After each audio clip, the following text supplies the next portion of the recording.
Biden's own humanitarian aid envoy stated weeks ago, there is an imminent risk of starvation for the majority, if not all, of the 2.2 million population of Gaza. It was 2.3 million before October 7th.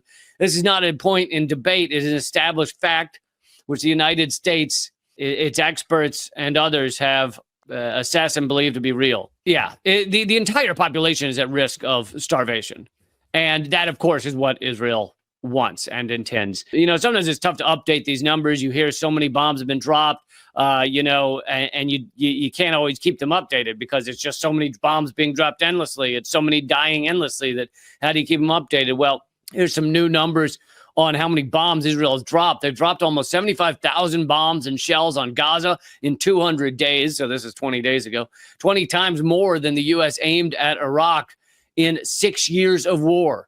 This is 20 times what the U.S. did to Iraq. And the long-term death in Iraq due to the U.S. destruction was 1 million people, estimated at 1 million people.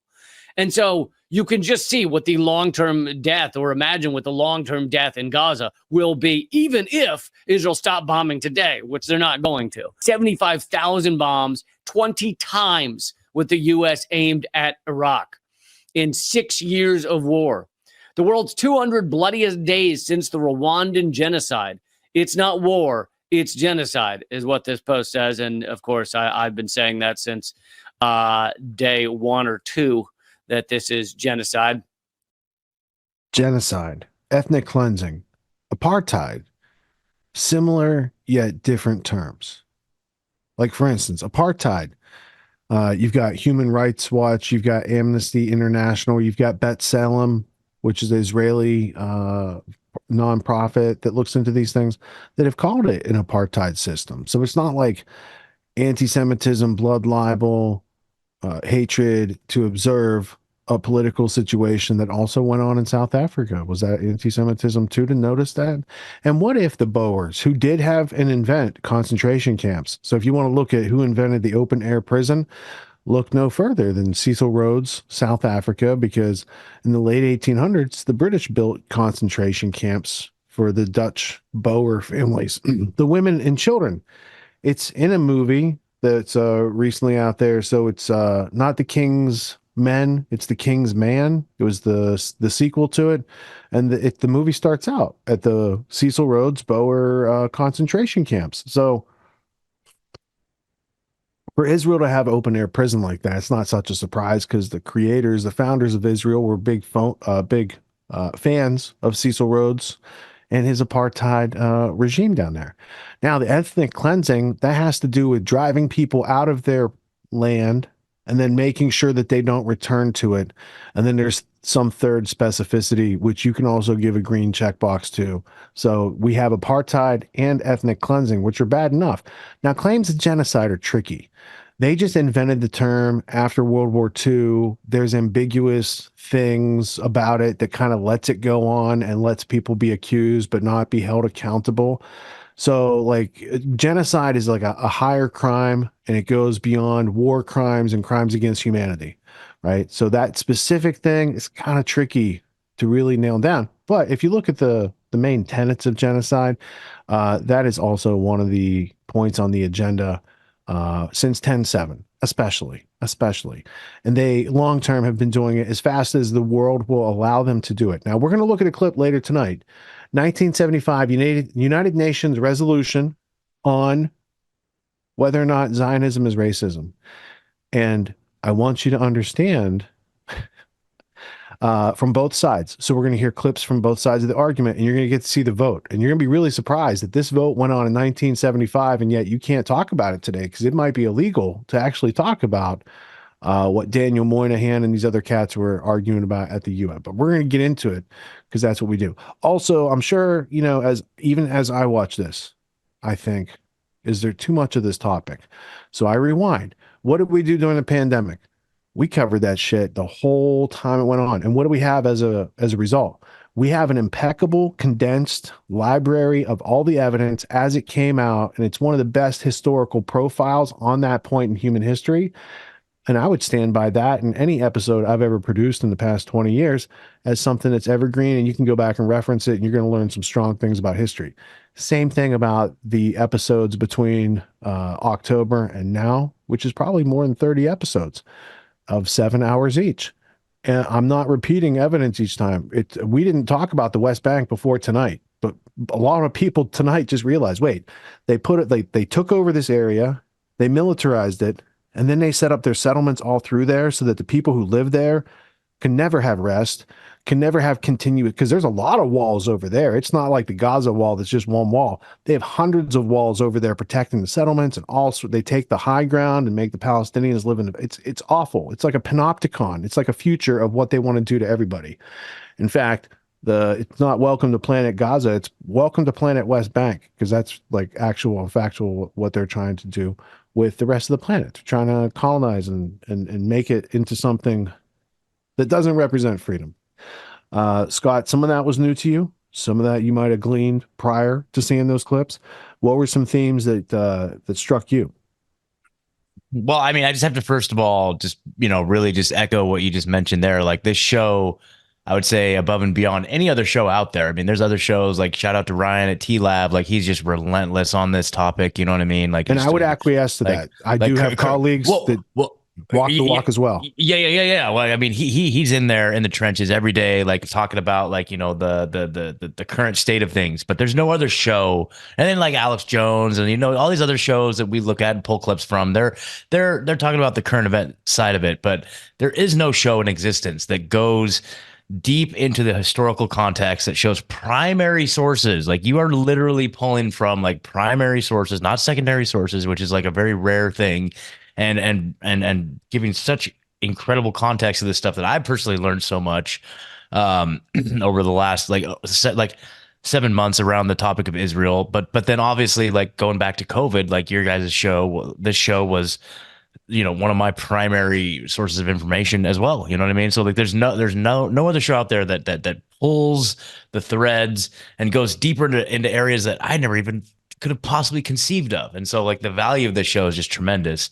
And so the fact, and it can get demoralizing talking about this particular topic, because it's so horrific and it's so like, it's that feeling of helplessness and just like, you see the full brunt of the establishment and the power structure, like with the boot, like coming down on your face more like it just reminds me of COVID. It's like the boot is coming down. There's nothing I can do about it. And it's like, we can call it out and we can see it. It's so naked on its face, but it's just there and it's just going to do what it's going to do. And so we can just be here to document it and categorize it and leave it in the time capsule for future people to dissect in the future, and so that's the value of this show, man. So I just really want to give you kudos and props for that, man, because it's really impressive what goes on around here, I have to say. And as we make each time capsule, we try to make it a fun ride for those who show up live and watch the replay. But really, overall, like if it's 50 years from now and you say you did some sort of journalism back at this time, they're going to say, show me your work. What was your coverage? What was your angle? And a lot of people, they're going to have a bunch of scattered, inconsistent views. And it's like everything I do is from a format of, I need to educate. I feel the need to educate people on stuff that's readily available.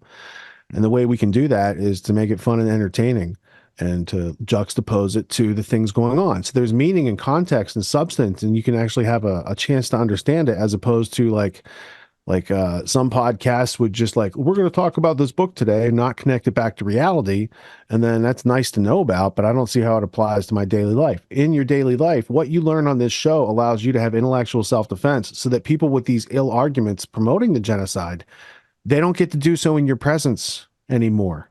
And if they want to be educated, like there's long form, there's 200 hours of podcast, or there's the short form, which is War Without Victory, the underground history of the Israel-Palestine conflict, which is what I filmed for Griffin for the Red Pill Expo, and then we'll release in the coming weeks. So it is a War Without Victory. That's awesome. Yeah, I look forward to that for sure. But it's so interesting. Like the again, so now we're looking at this the numbers again, or it's like, okay, now there's a dispute over the actual numbers, and you could definitely extrapolate like all of the collateral damage, all the collateral deaths that are occurring as a result of this, like the famine, the disease, the starvation that is being, that's another mechanism of the war that's being waged against them when they're destroying relief, pallets of just, food, medicine being brought in. Like that's an act of war. That should be a war crime right there against the civilians, and so, it's going to be hard. For me, when I look at like COVID too, being in, because I worked, for those that don't know, I worked as like a drug and alcohol counselor. And like, that's a big part of my life is like, being in the whole recovery scene and sponsoring guys. And just like, that's a big part of my life, outside of all this. And one of the things that I got a very firsthand close up view of was what they called the deaths of despair. Like in Oregon, they shut down all the 12-step meetings and they made everything like you don't get the stats. You don't really know the numbers of the people that were affected like peripherally by these actions. You don't really we don't know how many people. Like I know personally several people that committed suicide. I know lots of people that relapsed and overdosed. And it's like these are all, and you don't get the stats on like the guy that went to that 12-step meeting because he wanted to get clean after all the nonsense of the pandemic, and he goes and the door's locked and he's like, damn it. And he goes out and uses that night and ends up overdose or something like that. Like you don't get those statistics. And so it's hard to put a number on the deaths that result from the actions that are taken. And in this situation, when food is not being delivered, when medicine isn't being delivered that should be, people die from that sort of those sorts of actions. And at the same time, the churches are closed. Yeah. But the liquor stores were open. Yep. And I'm not saying you should have closed the liquor stores. I'm saying you should have kept the churches open. You should have kept these other support systems open and not created an artificially, because there were people who might die of whatever, but if they tested positive for COVID, and I'm pretty sure those tests were all bullshit in the first place.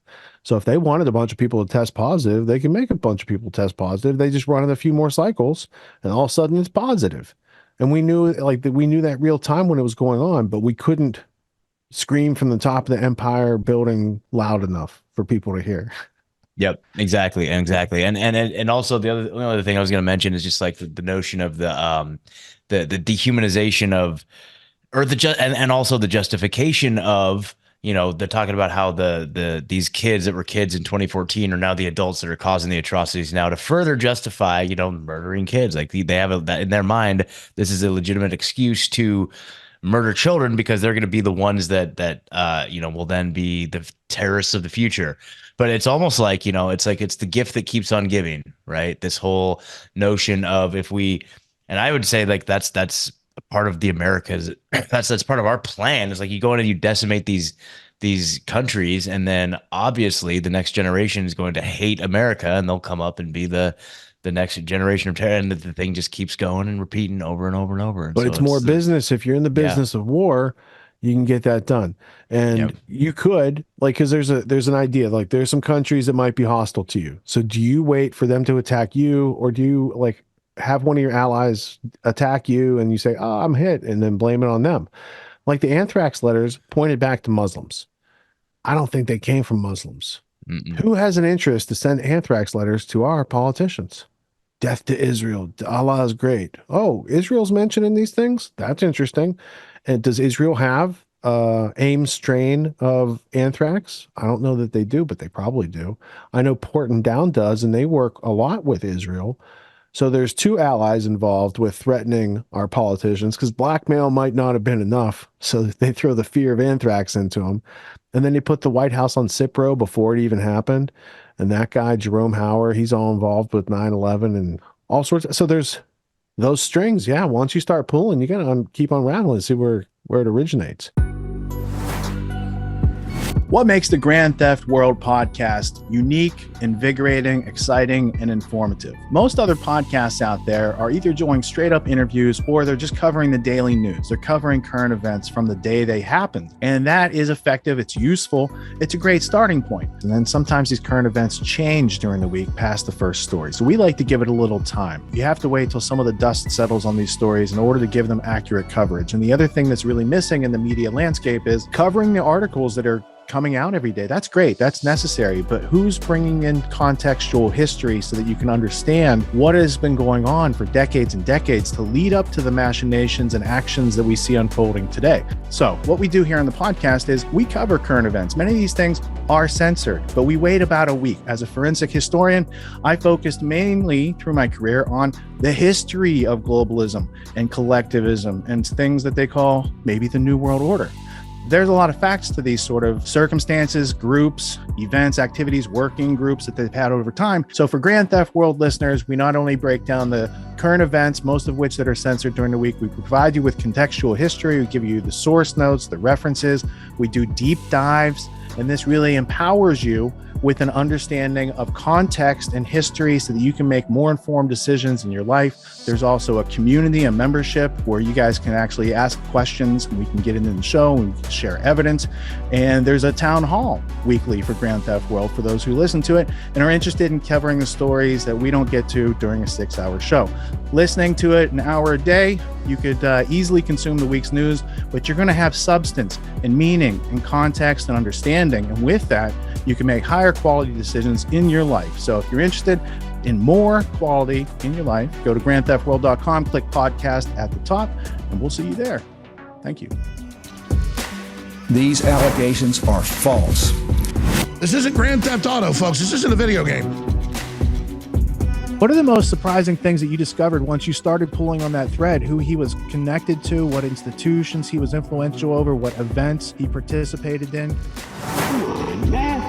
What are we talking about? Come on, man. No. You don't have to think about it, dude.